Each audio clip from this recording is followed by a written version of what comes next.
I'm a little spiritual also. You know, I read a lot of self-help books. Oh, really? Yeah. Tell me about it. I'm like a self-help book junkie myself, man. No, when I say self-help,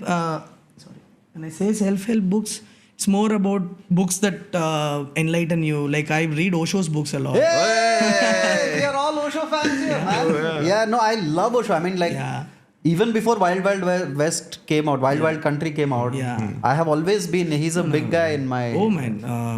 I mean, he went into all that controversies and all that. That's a different thing. That's a different discussion altogether. But his preachings they make sense. Yeah. Like, you know, like my favorite book is Love, Freedom and Aloneness.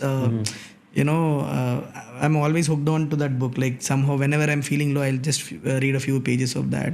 The Pathless Path is also an amazing Tao, like, you know, all that. It's very nice. And the way he talks is very direct. There's no gimmicks like you said. It's just he's saying what he feels. Exactly. And he'll put a joke in. Yeah, and when you read his preachings, I won't even call preachings, but I mean when you read his stuff, you feel, shit, I never looked at this perspective before. Correct. Like, you know, like for example, he says